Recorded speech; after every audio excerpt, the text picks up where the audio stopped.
Hi everyone, आज बात करते हैं फंक्शनल ग्रुप्स की। ये क्विक रिवीजन आपका फंक्शनल ग्रुप का बहुत इंपॉर्टेंट होते हैं।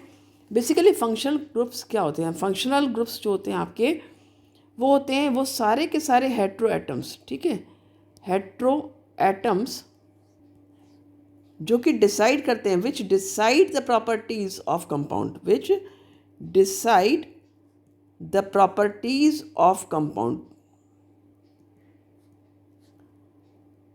यानी कंपाउंड ऑफ कार्बन। ठीक है, कार्बन के कंपाउंड की कोई भी प्रॉपर्टी जो डिसाइड करते हैं वो करते हैं आपके फंक्शनल ग्रुप। ठीक है, तो अब ये फंक्शनल ग्रुप होते हैं। फंक्शनल ग्रुप जो आपके सिलेबस में है, जो आपको पढ़ने हैं, आपके एनसीईआरटी में दिए हैं, वो कौन कौन से दिए हैं? दो तरह के फंक्शनल ग्रुप होते हैं। एक में उसको प्रीफिक्स में आपको ऐड करना होता है, यानी पहले बोलना होगा। एक में आपको सफिक्स में। प्रीफिक्स वाला होता है हैलो ग्रुप। हेलो ग्रुप में क्या होता है, जैसे कि क्लोरीन है, क्लोरीन, ब्रोमीन, आयोडीन, कुछ भी होगा तो वो यहाँ पर इस तरह से लिखा जाएगा। ये हो गया आपका फंक्शनल ग्रुप क्लोरीन। ठीक है, अब इसको हम बोलेंगे कैसे? इसको बोलेंगे हम, सपोज आपका मीथेन है, एक स्ट्रक्चर है जो कि आपका ये मीथेन है, राइट। तो ये एटम्स जुड़ते कैसे हैं? हेट्रो एटम कैसे जुड़ते हैं? एक हाइड्रोजन को रिप्लेस करके या कभी ज़्यादा हाइड्रोजन को, डिपेंडिंग ऑन, क्योंकि कार्बन की 4 वैलेंसी रखनी है, उन 4 वैलेंसी में कितने एटम्स उसको रिप्लेस करने हैं ये डिपेंड करता है उस फंक्शनल ग्रुप के फॉर्मूले पर। तो हेलो एल्केन्स कहते हैं इसको। हम क्या कहेंगे? Haloalkanes. यदि हम यहाँ पर एक कार्बन, अब ये तो हमारा मीथेन है, देखो कैसे प्रॉपर्टीज़ चेंज होंगी, कैसे नाम चेंज होगा। ये मीथेन है, और यदि मैं इसमें कहूँ कि हमने ज्वाइन कर दिया क्लोरीन एटम को, तो क्या बन गया? यहाँ पर Cl हो जाएगा, यानी कि एक हाइड्रोजन एटम को मैंने रिप्लेस कर दिया और अब ये बन गया क्लोरो मीथेन। कितना अंतर आ गया! अभी ये केवल मीथेन था, अभी ये क्लोरो मीथेन बन जाएगा। तो यहाँ पर क्या होगा? ये प्रीफिक्स में लगेगा इसमें, और हम कहेंगे क्लोरो, डिपेंडिंग ऑन कि एक कार्बन है, दो कार्बन है, एक कार्बन है तो मेथ ग्रुप हो जाएगा, दो कार्बन है तो एच ग्रुप हो जाएगा, उस तरह से। तो इस तरह के फार्मूले होंगे क्लोरोमीथेन। अब यदि मैं यहाँ पर दो कार्बन का देखूँ, सपोज ये दो कार्बन है, ठीक है, सारी वैलेंसीज इसके हाइड्रोजन से फिल्ड हैं, और इसको हमने कहा ईथेन। तो यदि मैं इसको यहाँ पर एक हाइड्रोजन को इसके रिप्लेस करती हूँ विद द क्लोरीन, कहीं पर भी आप रिप्लेस कर सकते हो, ऐसा कोई इसमें रूल नहीं है। ठीक है, तो ये हो गया आपका क्लोरो ईथेन। क्या बन गया? ये आपका क्लोरो ईथेन। तो इस तरह से सिंपली आपको ये क्लोरो ग्रुप समझ में आ गया हो गया। हेलो ग्रुप जो कि फंक्शनल ग्रुप है। अब जैसे मीथेन है, मीथेन की प्रॉपर्टीज़ अलग होंगी, क्लोरोमीथेन की अलग जाएंगी। केवल एक हाइड्रोजन रिप्लेस हुआ है, किससे? क्लोरीन एटम से। अब इसकी प्रॉपर्टीज़ इस क्लोरीन एटम पर ज़्यादा डिपेंड करेंगी। उसी तरह ईथेन की प्रॉपर्टीज़ क्लोरो ईथेन से अलग होंगी। ईथेन में ईथेन की प्रॉपर्टीज़ होंगी, लेकिन यहाँ पर ईथेन की प्रॉपर्टीज़ ना होकर डिपेंड किस पर करेंगी? क्लोरो पे। यानी कि आप समझते हैं क्लोराइड ग्रुप जो है ये यहाँ पर पूरा प्रॉपर्टीज़ को डिसाइड करेगा कि क्या प्रॉपर्टीज़ होंगी। तो यही फंक्शनल ग्रुप है कि जो हेट्रो एटम्स जुड़ेंगे वो डिसाइड करेंगे प्रॉपर्टीज़ को किसी भी कंपाउंड की। ठीक है, नेक्स्ट ग्रुप यदि मैं बात करती हूँ तो नेक्स्ट ग्रुप हम लिख लेते हैं यहाँ पर। अब हेलो के बाद में आ जाता है आपका अल्कोहल ग्रुप। ठीक है, अल्कोहल ग्रुप में क्या होता है आपका? यहाँ पर मैं लिख लेती हूँ अल्कोहल। अल्कोहल में आपका क्या जुड़ेगा? Dash OH। ये डैश क्या शो करता है? डैश शो करता है आपका, ये है आपके फंक्शनल ग्रुप्स। डैश शो करता है आपका एल्काइल ग्रुप, किससे कोई ग्रुप जुड़ेगा। जैसे हम कहेंगे CH3OH, C2H5OH, C3H7OH, क्योंकि एक हाइड्रोजन एटम हटेगा और जुड़ जाएगा। अब इसका फार्मूला कैसे होगा? यहाँ पर क्या होगा? ऑल लग जाएगा। ठीक है, जो ई है उसको हटाकर साउंड किसकी हो जाएगी? ऑल की। ऑल मतलब यदि हम कहेंगे मीथेन, जैसे ये मीथेन का डायग्राम मैं यही रहने देती हूँ। अब यदि मैंने इसमें ऑल ये OH ग्रुप, अल्कोहल ग्रुप लगाया, तो क्या होगा? एक हाइड्रोजन एटम यहाँ से हट गया और उस हाइड्रोजन एटम की जगह पर क्या आ गया? OH आ गया। अंडरस्टूड?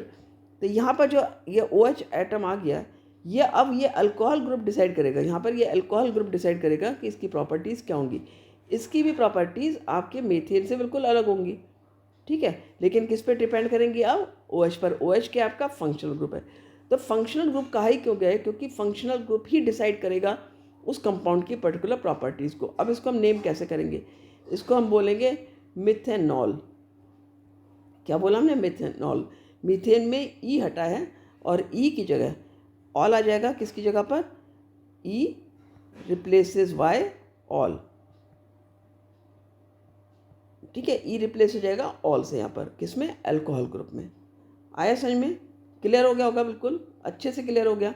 यदि हम इथेनॉल करेंगे तो यहाँ पर आप इसमें एक कार्बन और जोड़ दो और यहाँ पर आपके फिर ओ एच यहाँ लग गया, यहाँ पर फिर से, क्योंकि आपको कार्बन की वैलेंसी से 4 रखनी है। अब ये क्या बन गया आपका, इथेनॉल। इसकी भी प्रॉपर्टीज़ जो है वो अलग होंगी किससे, ईथेन से, ठीक है, जैसे हमने पहले देखा कि हाँ इनकी प्रॉपर्टीज़ जो है वो डिफरेंट होती जाएंगी। अब नेक्स्ट ग्रुप हम कर लेते हैं जो कि हमारा एल्डिहाइड ग्रुप। क्या है ये हमारा, एल्डिहाइड ग्रुप। बहुत कम ग्रुप है आपके में, तो ज़्यादा आपको बहुत ज़्यादा मेहनत की भी ज़रूरत नहीं है इसमें समझने में, लेकिन हाँ कॉन्सेप्ट तो क्लियर करना पड़ेगा।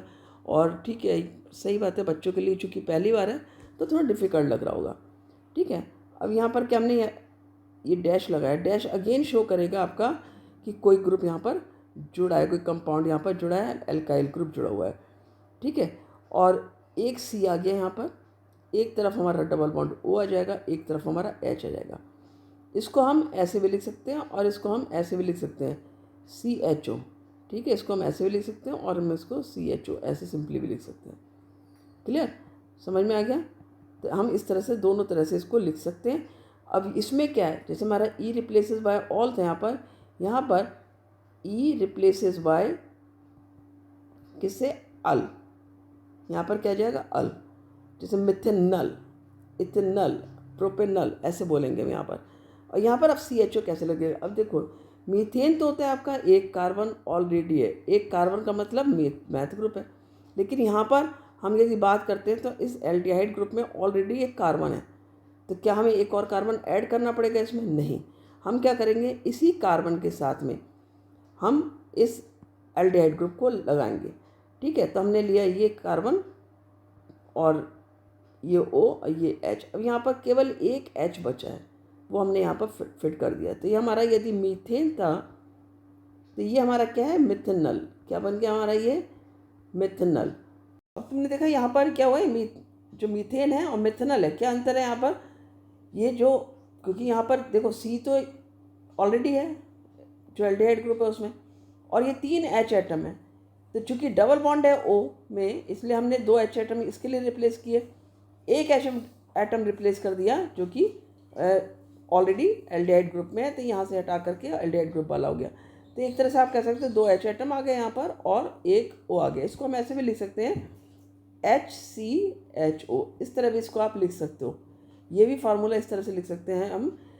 तो यहाँ ये हमारा मिथेनॉल हो गया जिसमें कि कार्बन एक है। हमेशा याद रखो, यदि हम मैथ बोल रहे हैं, मीथेन से रिलेटेड कोई कंपाउंड है तो उसमें कार्बन एक ही रहेगा, 2 हो ही नहीं सकते। तो कोई भी फंक्शनल ग्रुप है जिसमें ऑलरेडी कार्बन है, वहाँ तुमको ये चीज़ ध्यान देनी होगी। अब हम देखो आगे, यदि हम इथेनॉल की बात करें तो ईथेन में क्या होते हैं, हमारे 2 कार्बन होते हैं। ईथेन में कितने होते हैं, हमारे 2 कार्बन होते हैं, 1 2। तो यहाँ पर हमने पूरा ईथेन लिखा पहले, राइट, ईथेन लिख लिया। अब हम इथेनॉल लिखेंगे तो हमने 2 कार्बन लिखे और इधर हमने ओ लिख दिया, इधर हमने एच लिख दिया। तो इस वाले कार्बन की तो वैलेंसी पूरी हो गई, ठीक है। यदि तुम देखोगे ये कार्बन 4 वैलेंसी ऑलरेडी हो गई है, लेकिन हमें इस वाले को कंप्लीट करना है, इसमें हमने 4 वैलेंसी कंप्लीट कर दी। अब यहाँ पर यदि इसका फार्मूला बनाओगे तो क्या बन रहा है, CH3 और CHO, ठीक है। इसको हम कैसे लिख सकते हैं, इसको हम CHO भी लिख सकते हैं, केवल CHO। तो CH3 CH हो गया, ये हमारा इथेनॉल हो गया, इसको हम क्या बोलेंगे, हम इथेनॉल बोलेंगे। तो इसी तरह से जो ये 2 कार्बन हो गए, यानी यहाँ पर 2 कार्बन का मतलब एथ ग्रुप हो जाता है, यानी ईथेन से रिलेटेड जो भी ग्रुप होगा, कंपाउंड बनेगा, उसमें 2 ही कार्बन हो सकते हैं, उससे ज़्यादा कार्बन नहीं हो सकते हैं, ठीक है। ये बात यदि गहराई से समझ लोगे तो तुम्हारी काफ़ी परेशानी फंक्शनल ग्रुप से रिलेटेड आसान हो जाएगी। नेक्स्ट ग्रुप आता है आपका कीटोन ग्रुप। अब कीटोन ग्रुप क्या होता है आपका, कीटोन में मैं यहाँ पर चेंज कर लेती हूँ इसको, ये हम लिखते हैं यहाँ पर कीटोन ग्रुप। कीटोन में आपका फार्मूला कुछ इस तरह से होता है, ये राइट, ये 2 एल्काइल ग्रुप यहाँ, यानी यहाँ पर 2 जगह पर 1 और 2 2 एल्काइल ग्रुप यहाँ पर जुड़ने ज़रूरी हैं। ये हमारा कीटोन ग्रुप है और कार्बन से हमारे इस तरह से ऑक्सीजन एक अटैच होगा with the help of double bond. Oxygen में अच्छा डबल बॉन्ड क्यों आता है तुम्हें लगेगा, तो ऑक्सीजन में तुम्हें पता है ऑक्सीजन को तो फिल करने के लिए अपना ऑक्टेट 2 इलेक्ट्रॉन चाहिए ना, तो इसलिए वो 2 बॉन्ड बनाता है। ठीक है, अब यहाँ पर जो कार्बन है, कार्बन को 4 चाहिए, कार्बन के 4 हो गए। समझ में आ गई ये बात। यहाँ पर जो ई है वो किससे रिप्लेस होगा, देखो ई रिप्लेस होगा यहाँ पर, ई रिप्लेसेस बाय ओन। किससे होगा, ओन। यहाँ पर इसको 1 नहीं बोलेंगे, क्या बोलेंगे, इसको हम ओन बोलेंगे। ठीक है, अब हम इसमें भी देख लेते हैं। यदि हम मीथेन देखें तो मीथेन का फार्मूला नहीं बन सकता, क्योंकि मीथेन में यदि कार्बन एक ही है लेकिन यहाँ पर 2 और कार्बन जरूरी हैं, तो मीथेन से तो बनेगा नहीं बात, ईथेन से भी नहीं। तो कीटोन ग्रुप स्टार्ट ही होता है आपका 3 कार्बन एटम से। ये चीज़ ध्यान रखो, जो कीटोन ग्रुप है वो 3 कार्बन एटम से स्टार्ट होगा, यानी कि किससे हो सकता है, आपका प्रोपेनोन से। तो हम पहले प्रोपेन लिखेंगे, पहले हमने यहाँ पर प्रोपेन बना लिया। क्यों मैं यहाँ पर पहले सिंपल फार्मूला लिख रही हूँ आपका, क्योंकि थोड़ा आपको आसान हो जाएगा इसको समझ पाना। ये प्रोपेन हो गया। प्रोपेन के बाद हमने यहाँ पर इसमें जोड़ना है क्या, कीटोन ग्रुप। तो कीटोन ग्रुप हमारा ये बन गया। ठीक है, क्यों मैंने सेंटर में जोड़ा, क्योंकि ये हमारा पूरा जो फार्मूला है, देखो तो यहाँ से लेके ये हमारा पूरा फार्मूला है कीटोन का, तो हमने इसको जोड़ लिया। अब यहाँ पर हमने H लगा दिया, बाकी की फिल कर लेंगे हम वैलेंसीज। जो हमारा सेंटर वाला कार्बन है उसकी वैलेंसीज ऑलरेडी फिल हैं, यहाँ पर हमने फिल कर लिया। तो अब तुम देख सकते हो यहाँ पर ये हमारा कीटोन बन जाता है।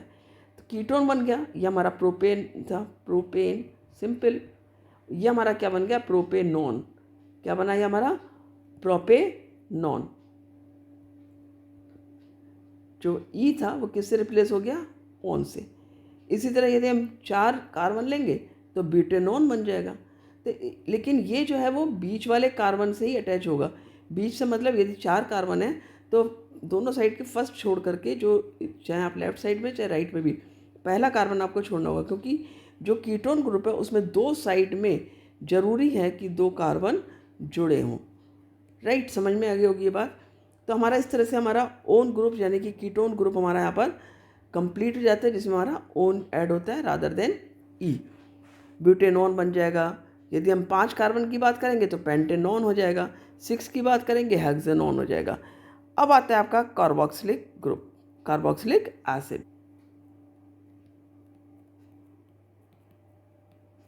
कार्बोक्सिलिक एसिड कैसे जोड़ेंगे आप, ठीक है। इसमें क्या करते हैं हम, एक हमने कार्बन लिया और एक साइड आपका O आ जाएगा और एक साइड आपका OH आ जाएगा। ये आपका कार्बोक्सिलिक ग्रुप होता है। ठीक है, यानी क्या होगा, COOH। इसको हम ऐसे भी लिख सकते हैं, COOH। ये सिंपली इस तरह से भी आप रिप्रेजेंट कर सकते हो इसको। ठीक है, और यहाँ पर जो E है वो रिप्लेस होगा आपका किससे, ओइक से। E रिप्लेसेस बाय ओइक। ठीक है, ओइक मतलब जैसे आपने मीथेन का तो मिथेनोइक एसिड, इथेन का तो इथेनोइक एसिड, ऐसे बन जाएगा ये आपका। क्लियर। तो यहाँ पर ध्यान देने वाली बात क्या है कि यहाँ पर सिर्फ एक फ्री वैलेंसी है, उसमें आप हाइड्रोजन भी ऐड कर सकते हो। तो जब यहाँ पर यदि हाइड्रोजन भी ऐड कर सकते हो तो यानी यहाँ पर हमारा क्या हो गया, मीथेन ग्रुप बन सकता है। तो मीथेन का हमारा ये फार्मूला हुआ सिंपल। ठीक है, 4 वैलेंसी आपने हाइड्रोजन से फुलफिल की और ये आपका बन जाता है मीथेन। अब यदि हमें मिथेनोइक एसिड बनाना है तो कार्बन तो एक ही है हमारे पास, हमने क्या किया, एक साइड हमने O लिखा, O के साथ हमेशा डबल बॉन्ड आएगा, लेकिन OH की तो एक ही होती है वैलेंसी, तो OH आ गया। ये जो खाली रहा है यहाँ पर आ गया H। तो इसको हम ऐसे भी लिख सकते हैं और हम इसको HCOOH भी लिख सकते हैं, दोनों सही होते हैं। ये क्या बन गया आपका, मिथेनोइक एसिड। क्या बना ये आपका, मिथेनोइक एसिड। सिंगल कार्बन है इसलिए मैथ ग्रुप हो गया और ये मिथेनोइक एसिड बन गया। लेकिन अगेन यहाँ पर भी जो प्रॉपर्टीज़ है, जैसे प्रोपेन से प्रॉपर्टीज़ प्रोपेनॉन की डिफरेंट होंगी, उसी तरह मीथेन से प्रॉपर्टीज़ मिथेनोइक एसिड की डिफरेंट होगी। और यहाँ पर ये जो फंक्शनल ग्रुप है जो इसमें ऐड हुआ है कार्बोक्सिलिक एसिड ग्रुप, उसकी प्रॉपर्टीज़ यहाँ पर ज़्यादा हावी होंगी। आप कह सकते हो एक तरह से ये डोमिनेट करता है, जो फंक्शनल ग्रुप होता है एक तरह से डोमिनेट करता है अपने प्रॉपर्टीज़ को, और जो प्रॉपर्टीज़ हैं उसकी शो होती हैं रादर देन जो बेसिक कंपाउंड था हमारा। ठीक है, इसी तरह यदि हमें इथेनोइक एसिड बनाना होगा तो इथेनोइक एसिड आप कैसे बनाओगे, यदि ये हमारा फार्मूला ईथेन का है, ठीक है, डबल कार्बन हो गया, आपका ईथेन हो गया, राइट। तो ईथेन हो गया। अब हमें इथेनोइक एसिड बनाना, तो एक कार्बन तो हम सिंपल ऐसे ही छोड़ देंगे, दूसरे में हम जो कार्बोक्सिलिक ग्रुप है, कार्बोक्सिलिक एसिड ग्रुप, वो लगा लेंगे। इसको हम ऐसे भी लिख सकते हैं, और हम लिख सकते हैं इसको CH3COOH। तो दोनों ही हमारे फार्मूले सही होते हैं, ये भी सही है और ये भी सही है, राइट। तो इसका नाम क्या हो गया आपका, इथेनोइक एसिड। ये हमारा ईथेन है, राइट, और ये हमारा हो गया इथेनोइक एसिड। तो इस तरह से इसकी प्रॉपर्टीज़ कंप्लीटली डिफरेंट होंगी इथेनोइक एसिड की, किससे, ईथेन से। तो इस तरह से जो फंक्शनल ग्रुप होते हैं वो पूरी तरह से डिसाइड करते हैं प्रॉपर्टीज़ को। जो हेटेरो एटम्स होंगे वो डिसाइड करते हैं किसी भी कंपाउंड की प्रॉपर्टीज़ को, और उन्हीं को हम क्या कहते हैं, फंक्शनल ग्रुप कहते हैं। तो आई होप अच्छे से समझा होगा, ध्यान से पढ़ना है इसको। और एक काम ये भी कर सकते हो कि जैसे मेथेन, इथेन, प्रोपेन, ब्यूटेन और pentane, then hexane, at least hexane तक के सारे फार्मूले बना लोगे with all these functional group, तो तुम्हारा ये बहुत स्ट्रॉन्ग हो जाएगा कॉन्सेप्ट कि फंक्शनल ग्रुप किस तरह से अटैच होते हैं, कैसे उसके फार्मूले हैं, कैसे उसकी नेमिंग है। तो उम्मीद है अच्छे से समझा होगा। मिलते हैं अगली वीडियो में। Thank you.